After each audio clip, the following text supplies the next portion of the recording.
Okay, so short version of what I was saying earlier. I'm basically just looking at that like, the laws of physics need an architect. In my mind, like there needs to be an architect of that. It can't just be, that matter exists, so therefore physics exists. But where did matter come from? We don't look at anything in this world and think it came from nothing. So, but that's the crazy thing. Like that could scale infinitely up.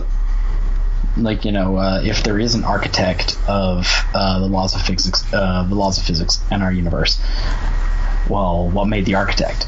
What created that universe and those laws of physics? It's a mind-boggling thing. But as I was reading that, I was thinking, like, if life is a consequence of the laws of physics, as I was reading that, it was almost like if all of this is a program, if it reads like all this is a program, right? Okay. And we've got the blueprint around here. I mean, look at Minecraft. I mean, I know that's like a silly small scale version compared to our world, right? But like that's a program written by a person.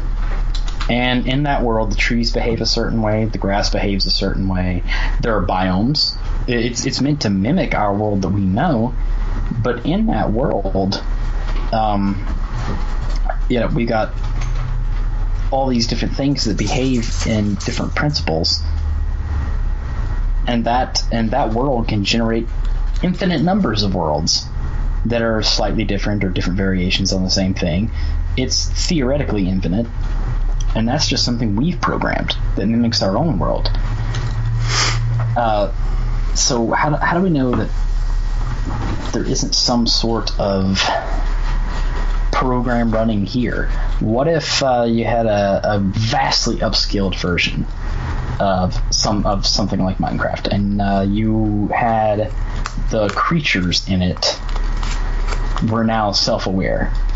The AI is no longer pre-programmed. The AI writes its own script. Okay. You could have people, real people, who did whatever they want to do. And our AI that we're developing right now is probably 5 to 10 years at best away from that kind of threshold, being able to write its own script. So you look at this, and I feel like the evidence possibly for simulation theory begins to stack up. And at the same time, I kind of laugh and say, is that the new God? The computers and these theoretical architects, are they the new God that we're going to laugh at 1,000 years from now? Because we're slowly stepping away from these old traditions. I mean, some countries are reeling back into them as hard as they can, and the United States might be one of those. But we're slowly stepping away from these old nonsensical things. And I just wonder, like, the blueprint is right there. We are creating worlds that behave under laws that we write. We create simulations. If the technology advances far enough, we could be part of one and we could never know it. Yeah, well, firstly, I mean, to tackle all the points that you made there, first of all, it's in our nature to question why, or to question ourselves and our surroundings. It's how we evolved to where we are today. So if we were to somehow get the answer from somewhere, and it was definitively true that our purpose in life, or our purpose in the universe, however you want to look at it, if we get an answer, we won't ever be satisfied with it, because we enjoy the thrill of the chase, so to speak, too much. We enjoy the pursuit of knowledge more than knowledge itself, I believe, anyway. I fully agree with you on that point, too, because, like, I feel like if God the Father himself came down and talked to me and said, I am God, and demonstrated to me in tangible terms that he was God, that I would say, well, who made you? Who made you? Well, that's another thing. I mean, that was another point that I was thinking about as well, is, first of all, infinity is a very complicated word, because it solely relies on perspective. To our perspective, the universe is infinite.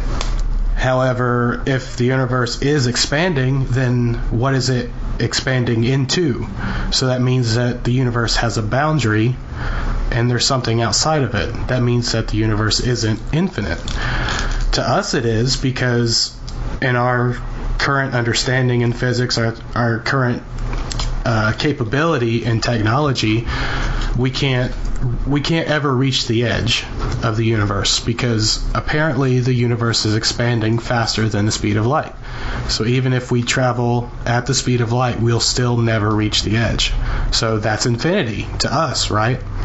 I might have to get updated on this, but I thought that we actually found that in places it was expanding and in places it was contracting. That it wasn't a constant, that it's expanding away in every direction. Yeah. Constant. I thought we found that in places it was doing both.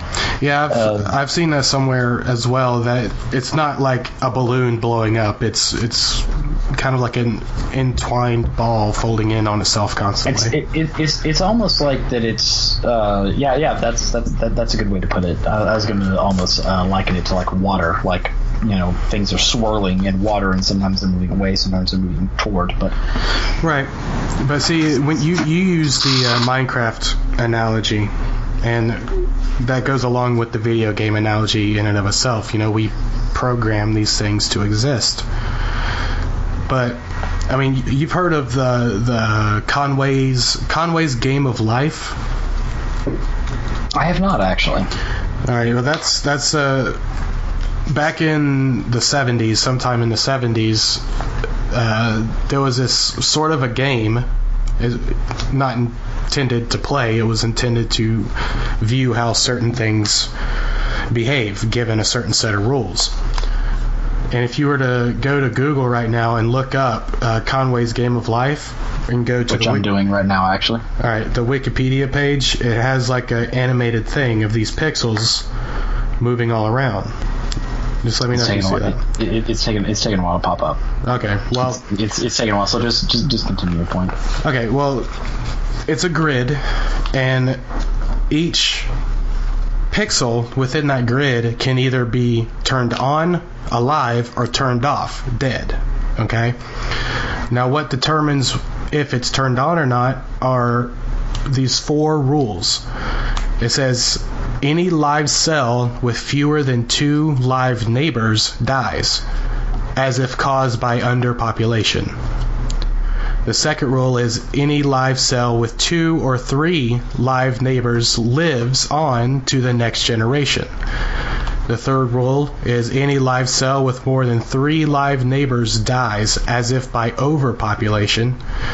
And any dead cell with exactly 3 live neighbors becomes a live cell, as if by reproduction. Now, when you put those 4 rules into a computer program, you get these animations that you see when you look up the Conway's Game of Life. And if you look at it, some of these look like, it looks like you're looking at maybe bacteria in a microscope or something. It's really weird. Yeah, I'm on that Wikipedia page right now. That's pretty clever. Yeah. They came up with that in the 70s. Yeah, it says 1970. Wow. Oh, mathematician, of course. Right. I haven't looked too much into it as to exactly why he did it, but I do know that this always comes up when you talk about simulation theory, because he made a simulation of a very lifelike thing.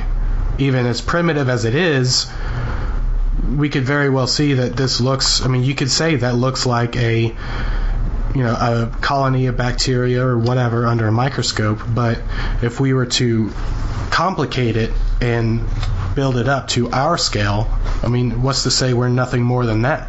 Because those 4 rules are exactly the 4 rules that we live by, to some degree. That's the crazy thing. And then if you get into that, you get into what exactly is, your purpose here, or is there life after death? Are you some tangible thing in another world, or are you just a program running itself, and when the program runs out, you're gone?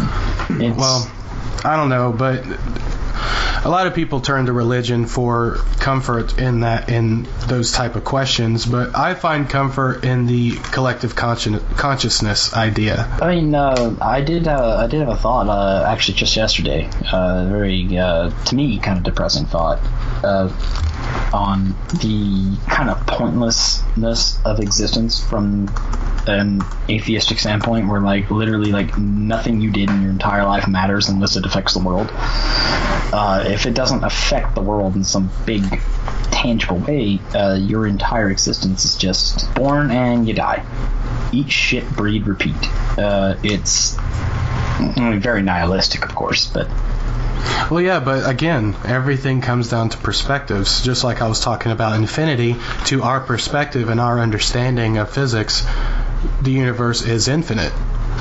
But to something else that's more advanced than us, or just something else completely different, our universe is nothing more than, as I've told you before, a piece of dust under a desk. Yeah. And, as we look at this, you have to begin to wonder, like,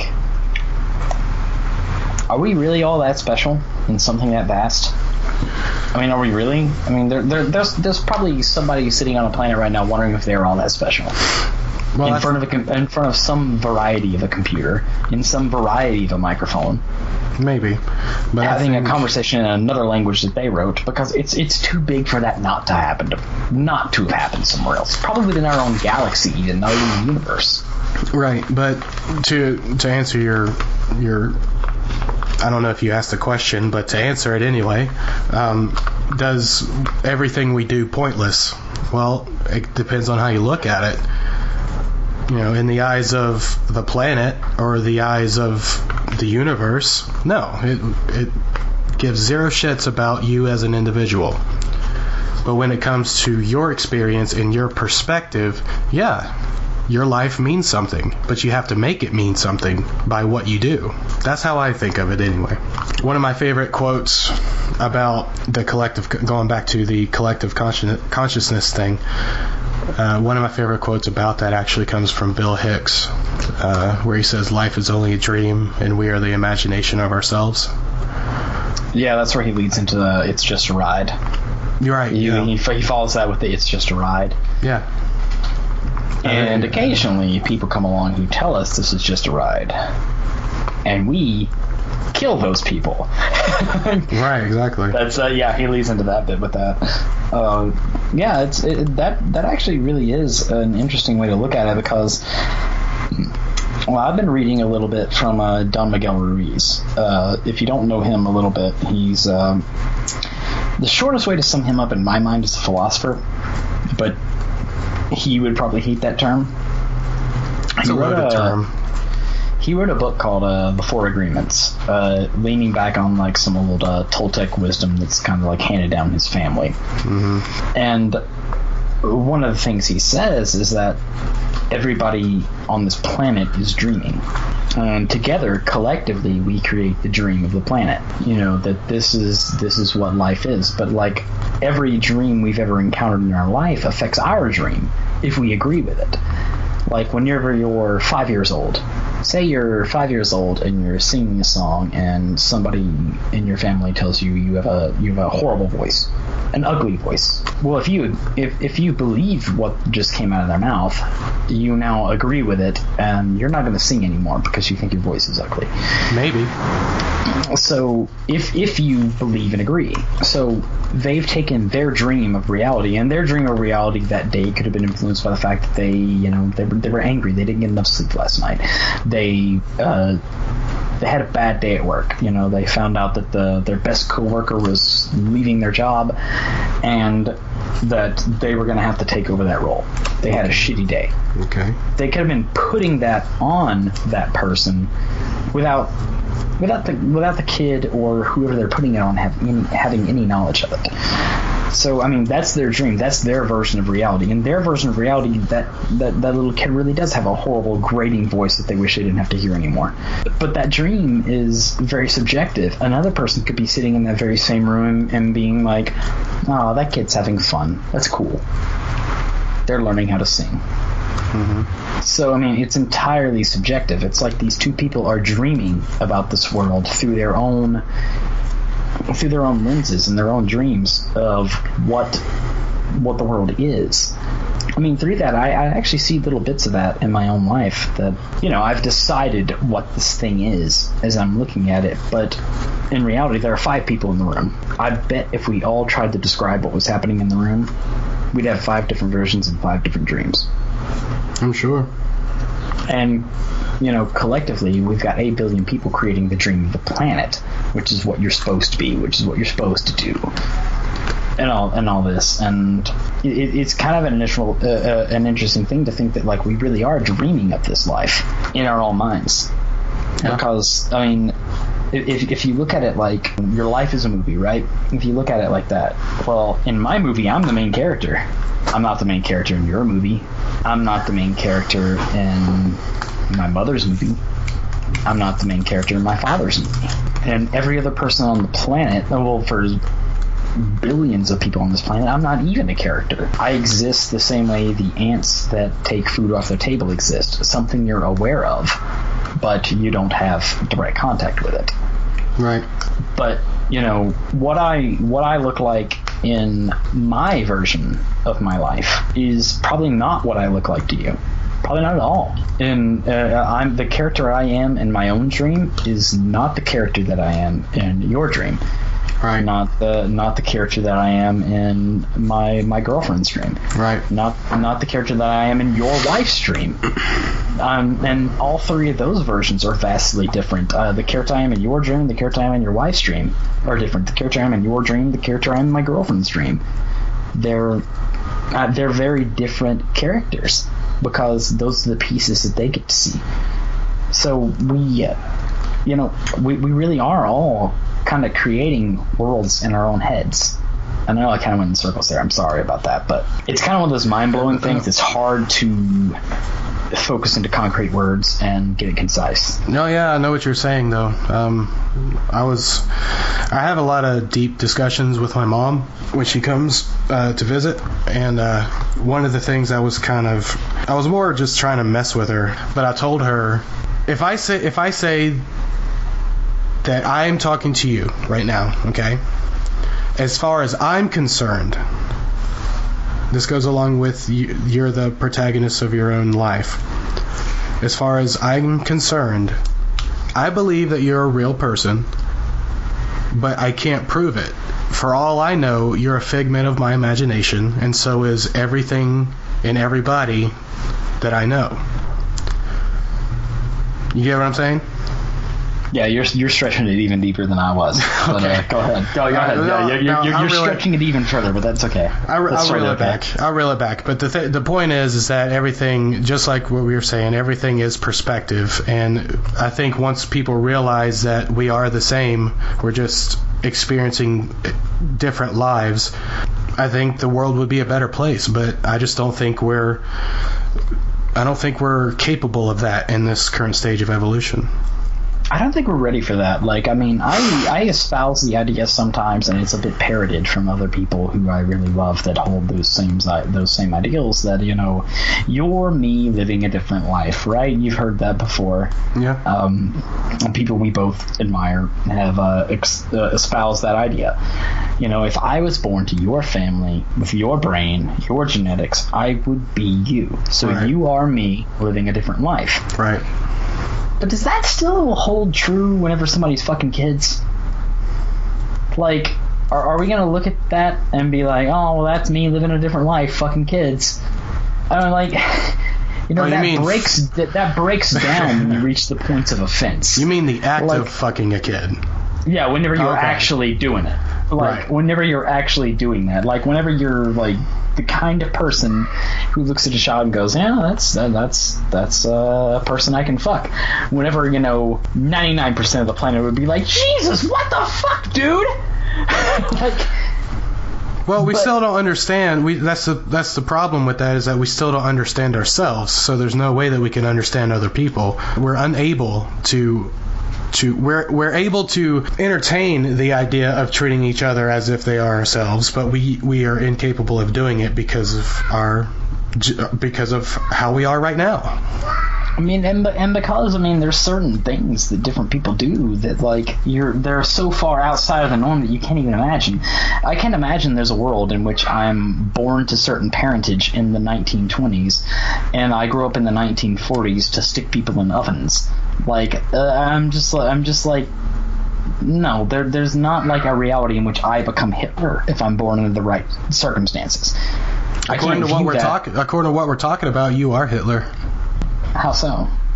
Well, if we are all one consciousness experiencing different lives. That's the thing. But that means I'm also Jesus. Well, we have video proof that Hitler existed, so I don't understand your point. I mean, but that means I'm also the idea of Jesus. And everybody is the idea of Jesus. Right. All 8 billion of us, including Hitler, is the idea of Jesus. That's a fucking crazy thing if you actually embrace that idea that everybody is somebody else living another life. We can't. Like, if you truly embrace that idea, I feel like you could justify anything. I think that we're smart enough to ask the questions, but we are nowhere near smart enough to have any sort of answers. So I agree. So when we're saying, right there, I really do agree. Like, we can make a million theories, but, like, to actually answer the question, right? No way. I think one of the biggest problems with who we are as human beings, and granted, without this, we could have never gotten to where we are, at least not in the same way, at least. And that's greed.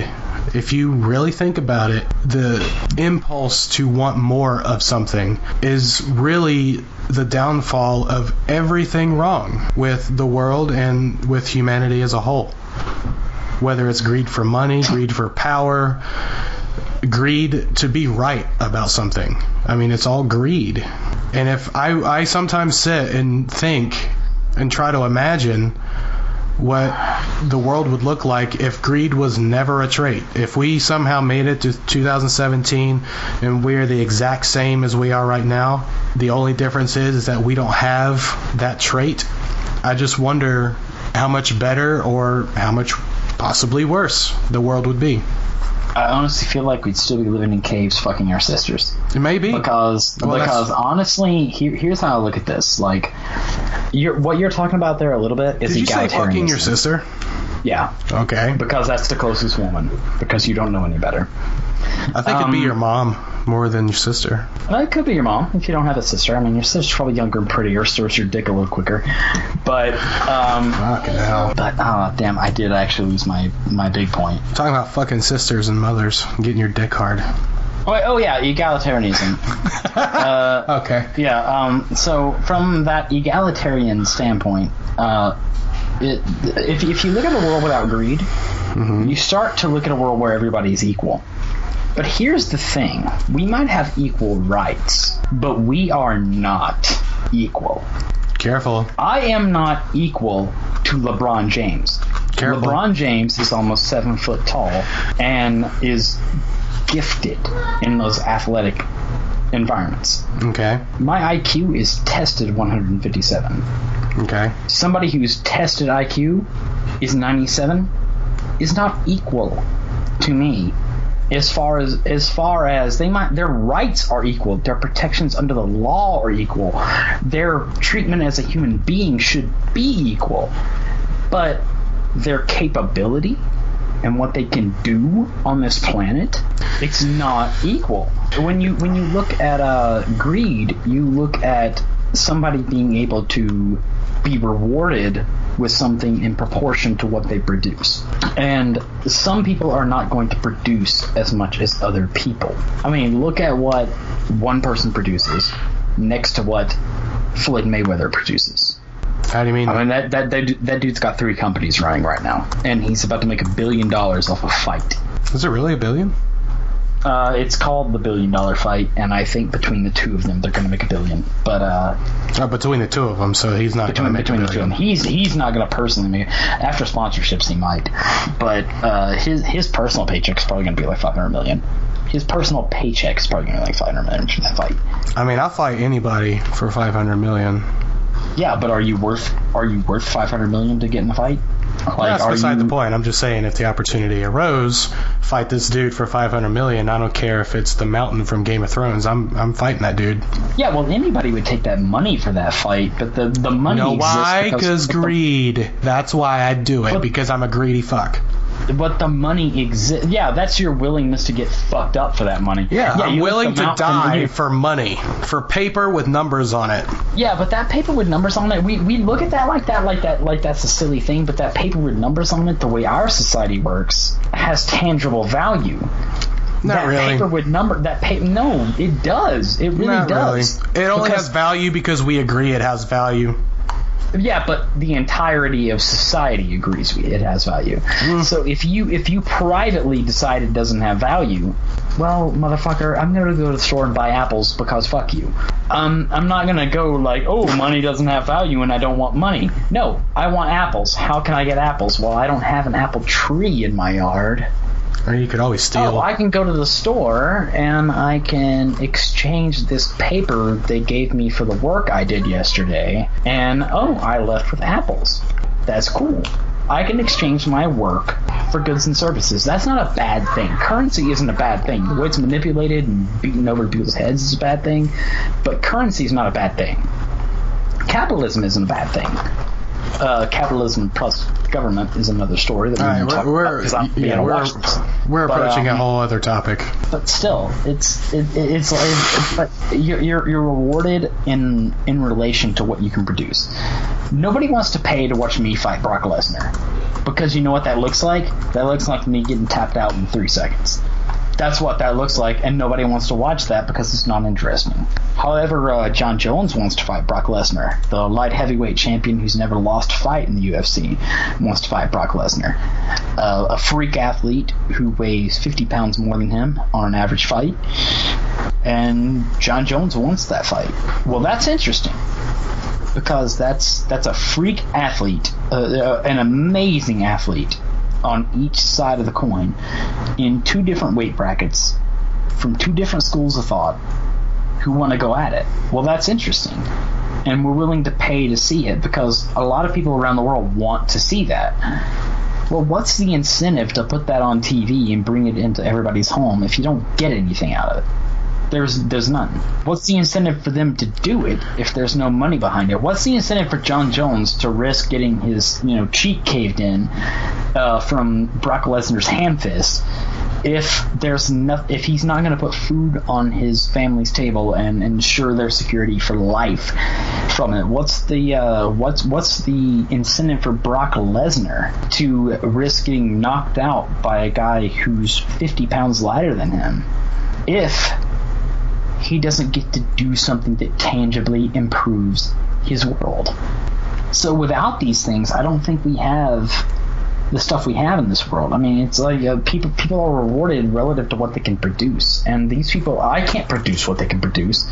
Like, if you told me I could fight Floyd Mayweather tomorrow for $100 million, I'd fight him, but nobody would watch it, because who the fuck am I? Nobody wants to watch me fight Floyd Mayweather, but lots of people want to watch Conor McGregor fight Floyd Mayweather. Mm-hmm. Lots of people want to watch that shit. Yeah. So a lot of people would fight Floyd for that money. Yeah. I don't know how we ended up here from simulation theory, but I wanted to ask you about Mandela Effects. Do you know anything about those? I honestly, literally, I believe that's just a figment of our imagination. I feel like we just, we get something in our head. Like, have you ever had a word you thought was spelled a certain way your entire life? Yeah. And then you actually finally saw it on paper. Yeah.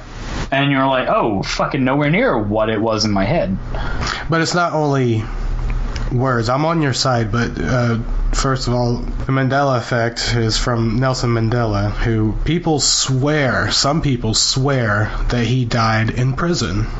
No, he didn't. It was a rumor. It was a bad news story that was spread in the mid-1990s. It was a false news story that was spread in the mid-1990s. But a lot of people, that's the thing, is that a lot of people didn't realize that it was false and all that.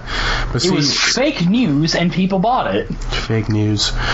But yeah, I actually agree with you with that, because I've thought the same thing. Because every time I see if I'm on YouTube bored as fuck, just looking at shit, and I watch a Mandela Effect video, I used to watch these like, wow, this is really weird, because some of them did get me. But once I started making the realization that a lot of these have to do with words, and a lot of them have to do with very small details in logos, I was like, okay, this just looks like a case of a human having shitty memory. And then a few humans getting together and agreeing with them and creating an idea of an effect. Right. Which, I mean, the Berenstain Bears is one of the biggest. You said it wrong, bitch. No, it's the Berenstain Bears. It's Berenstain. Yeah, well, you can say it however the fuck you want to. It's Berenstain. But Berenstain Bears. But that's the thing. When we were kids, we said Berenstain. So in our heads, we spelled Berenstain. Right. And we grow up as adults, and we actually look at the book, and instead of deciding that 5-year-old us didn't know how to properly pronounce the shit we were looking at, instead of deciding that, I didn't call them Berenstain or Berenstain. I said I wanted the Bears. I didn't know what Berenstain was back then. Well, that's your personal story. But instead of deciding, but that's your personal. Okay. But as a culture, instead of deciding that maybe when we were 5 years old or 6 years old or 7 years old, we weren't exactly experts at the whole sounding shit out thing, and we said Berenstain because it rolls off the tongue easier. Okay. And then our brains revised the spelling to match what we had already decided the word was. Right. Instead of looking at that, we decided that there were parallel universes that occasionally bleed over each other. Caused by CERN. Oh yeah, of course, caused by CERN, because you can't have a conspiracy theory without involving somebody's government. Yeah. It's because we don't know what the fuck they're doing, so we have to make guesses. Yeah, and during those guesses, we make wild leaps of logic. Yeah. But during that time, we decide that instead of a 5-year-old maybe not having perfect memory over how something was spelled, I remember it that way.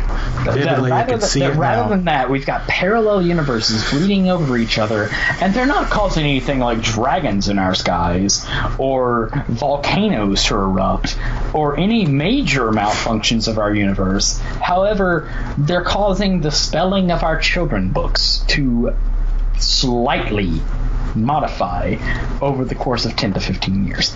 Makes sense to me, dude. Are we serious about that? I mean, are we serious about that? This is the dude that just thought simulation theory is plausible is going like, are you fucking retarded? I don't know, man.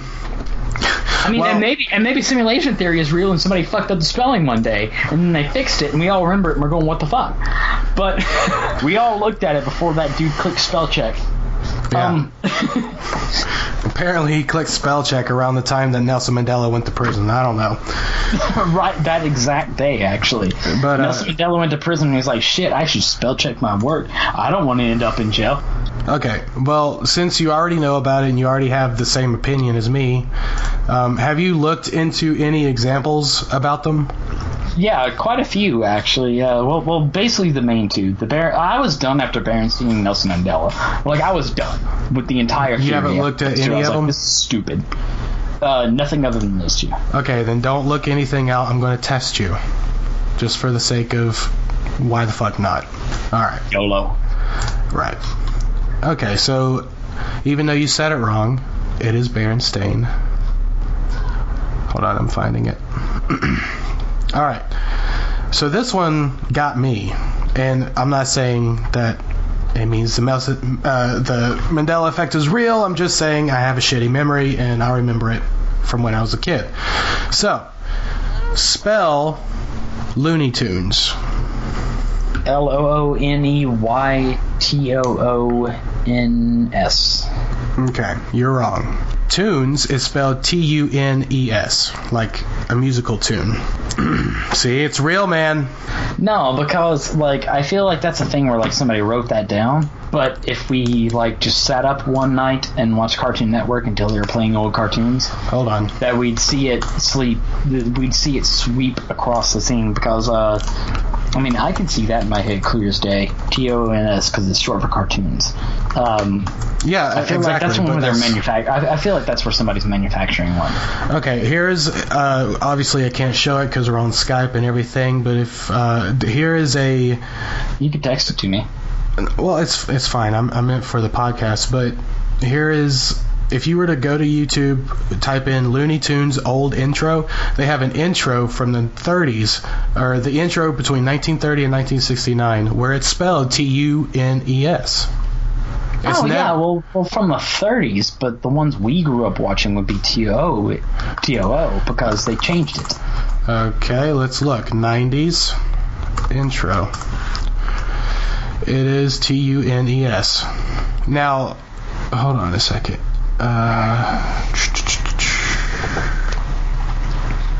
From the 90s. I mean, I've got them recorded on VHS tapes at my dad's house. Like, I could literally watch what was actually on TV in 1992. Yep. Gotta, study for school and shit. The 90s version is still TUNES. Now, that one got me too, dude. I'm just saying. We have fucked up memories. Now, spell Fruit Loops. Well, I see them every day at work. Exactly. That's why I wanted to know. Oh, you do know how they're spelled now? Right. FRUITLOOPS. You're wrong. Wait, no, it's spelled OO. It's spelled OO. Yeah.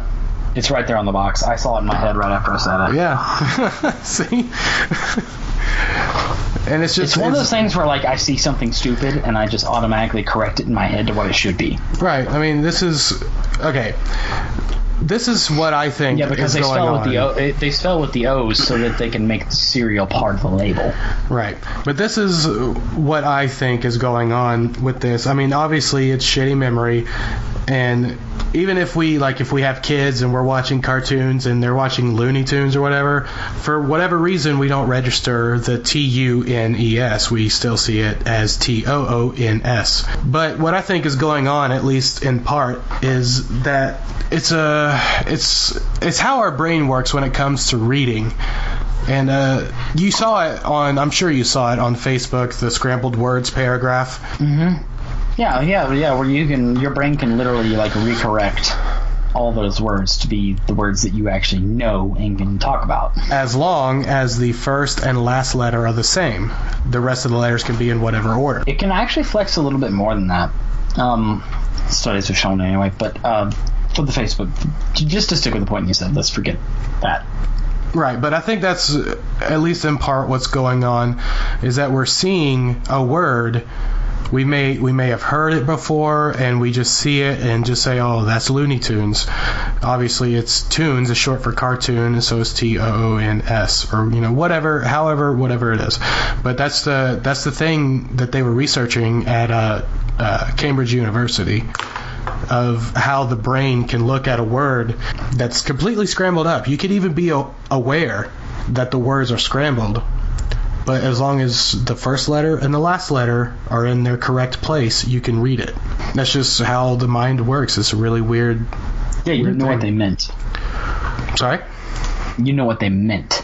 Right, but I think that's what's going on with the Mandela Effects, because if you look at Mandela, if you were to go to Google and just type in Mandela Effect, a lot of them are words. A lot of them, like most, really are words. Right. And some of them are logos, like the Volkswagen logo. That one didn't get me. I always knew there was a line in between the V and the W, but that's such a small detail. Who the fuck would ever notice that unless they're looking for it? Yeah, and it's one of those things where I feel like the human mind is so frail that rather than admitting that it might be fallible, they would rather invent an entire parallel universe to explain it. Or invent a theory of overlapping parallel universes to explain it. Go ahead. I mean, I would love to invent a theory of parallel universes to explain how Donald Trump became president, but we won't talk about that. It was very easy. It's very easily explained how he became president. It actually is very easy. People but that's it. We're approaching another topic. We can save that. Stupid. We can save that for later. Into that today. Okay. Now here's another one. Here's another one that got me. Okay. If you go to let's see, go to Google Images, type in Mandela Effects in logos, and go to the Coca-Cola one in images. Mandela Effects in logos. Going right now. In images. Oh dear God, that Volkswagen one that is showing, what you were just talking about, that's literally been their logo. My parents owned a Volkswagen when I was 4 years old. Yeah. And the one with the line in it is exactly how it looked. A lot of people say it didn't have a line. Yes, it did, because there was a clear separation between the V and the W. Otherwise, it looks like Spider-Man. Don't get passionate. Come on. God damn it. Coca-Cola ones. I need to get passionate. It's a fucking line. You see the Coca-Cola one? It has haven't seen Coca-Cola yet. Okay, well, it says Ford, Volvo, Monopoly. Here's Coca-Cola. Okay, you see the three different ones? Are we seriously quibbling about their dashes when they themselves actually change them periodically? They've never changed them, dude. They have. No, they haven't. They've never changed it. I've seen it at work. No. Look again. They've never changed it. It's always been the top one. I feel like I've seen the other one on cans. I thought I had that's too. That's the thing. Like, my brain thinks it saw that. Right. But we're dumb. I'm not dumb. You're dumb. What was there was another one that kind of got... Oh, the and here's the Looney Tunes ones that literally says ToONS. It was made for the Mandela Effect comparison. Here's another thing in grocery stores. Is it Jif or Jiffy? Jif. Yeah, I remember Jiffy. Nope. It's JIF, and that company has almost died. The only thing they still make is mayonnaise. Fascinating. Anyway, moving on. Just giving you a little trivia from a grocery worker. I couldn't have gone the rest of my life without that. Thank you. No, literally, like, they used to make everything. They used to make peanut butter. They used to make coffee. They used to have a lot of products, but literally the only thing in an entire store they have anymore is one mayonnaise, JFG. I believe you.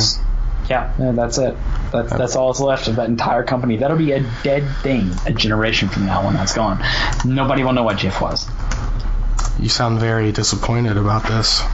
I don't give a shit. I'm just saying it will die out. Nobody will know. Oh, okay. Well, I guess moving on to another topic then.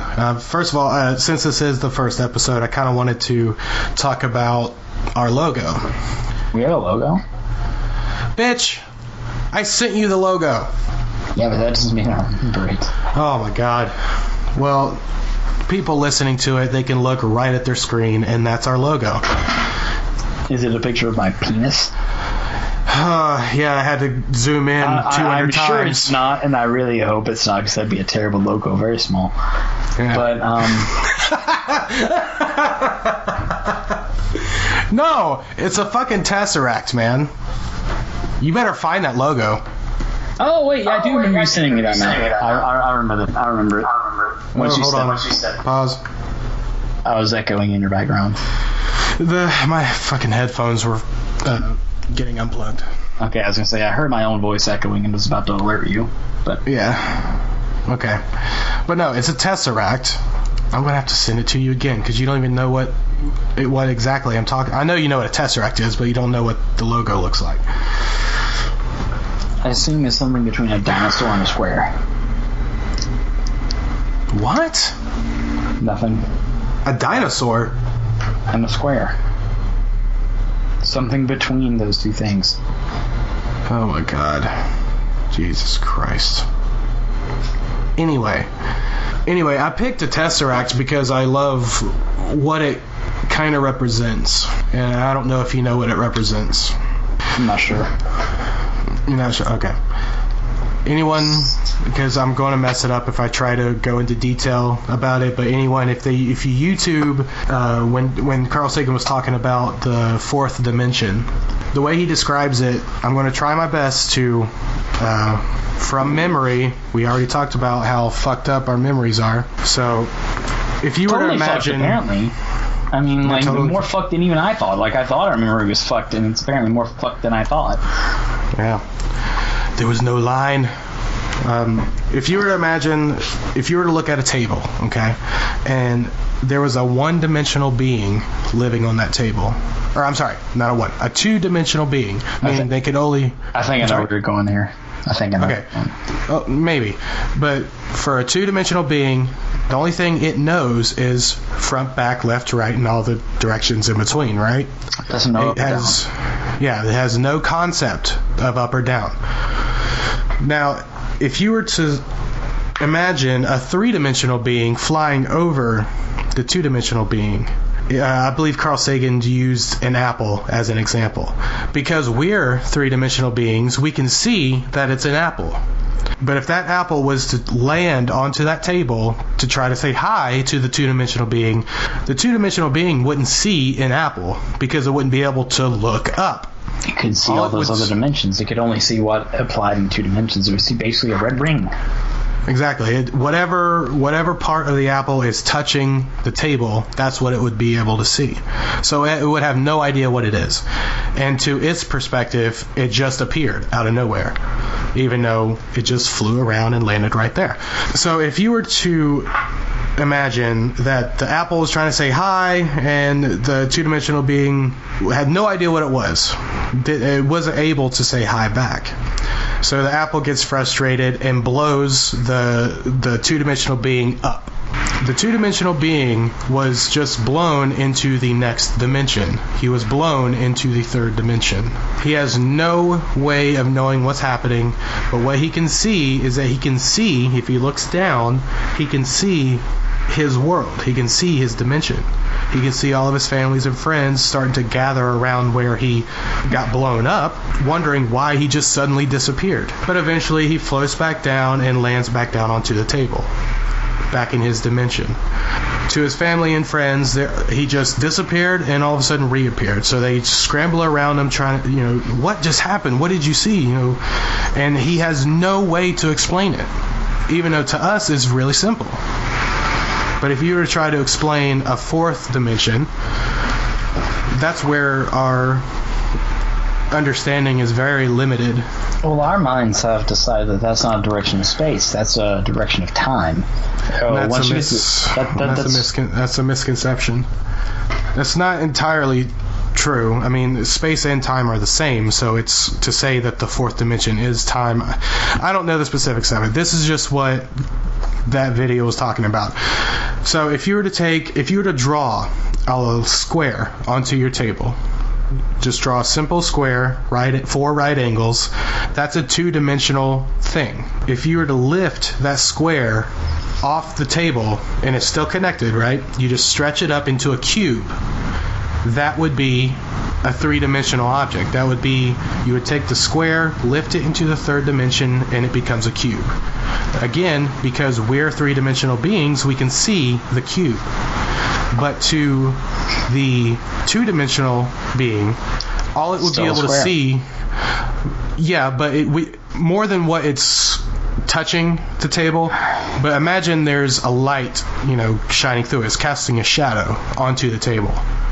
So the two-dimensional being will be able to see, if you were to imagine a cube having a light shine through it and it had all the different angles, even though a cube is all right angles on every corner, is all right angles, 90-degree angles. Mm-hmm. If you were to look at the shadow, you have 45-degree angles. So to the two-dimensional being, it doesn't see a cube, it just sees the shadow, so it has no clue what it actually is. Now, a tesseract is our understanding of what the fourth dimension is. The tesseract basically is the shadow of something. You understand? Yeah, I understand. Okay, all right. And I probably messed it up. You just do better to look up the video and watch it yourself. But that's why I love the Tesseract. I love just the idea of it. Just like, what is that? Well, one of the things what is it really? that I read growing up, it's kind of funny because like that idea of like 2-dimensional, 3-dimensional, 4-dimensional, it was actually used as I was growing up as a defense for the existence of God, because like it was the idea of like, imagine a 2-dimensional being trying to perceive us. When we're a 3-dimensional being, imagine trying to perceive a being that exists outside of time. Right. Because so a fifth dimension. If I'm wrong and the fourth dimension is time, at least in part, then wouldn't that be a fifth dimension if it's outside of time? If I remember my etymology, I'm reaching way back here, and I'm also relying on some other people to have told me the truth. So they might have told me some shit. Oh shit! That's where you fucked up. But the word eternal literally translates to outside of time. Right.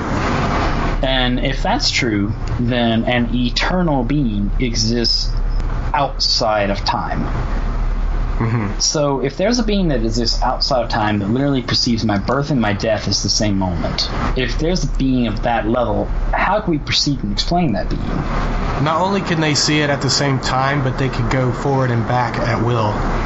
Yeah. They could focus in on certain times at will. Existing outside of it. Right. They could step in at any moment they so chose. My favorite thing when thinking they about... They can even change the spelling of Berenstain Bears. Oh my fucking God. What I love thinking about when it comes to extra dimensional beings or higher dimensional beings is, what would they look like? Obviously we would have no fucking idea, because the only thing we know is 3-dimensional beings. I mean, vaguely the brain wants to create a humanoid shape. You want to assume that evolution worked that way there too. Yeah, but it's so implausible. It's so impractical.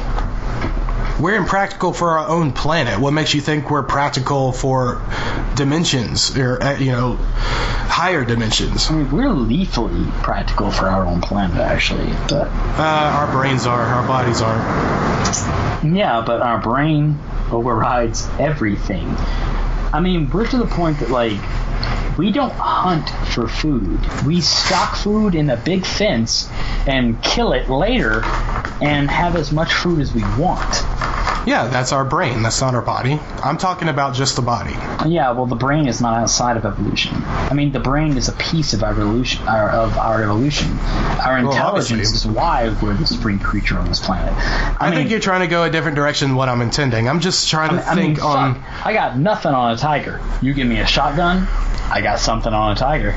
Like, and the shotgun's creation of the brain, not the body. Well, I think we're going apples and oranges here. I think you're right. I think we're going apples and oranges. I was just trying to say that I enjoy thinking about what a fourth or fifth or whatever dimensional being would look like. Is it just like a ball of energy, or something that we wouldn't even perceive as a living being, if we could perceive it at all? Maybe it's a tree. We should stop cutting them down.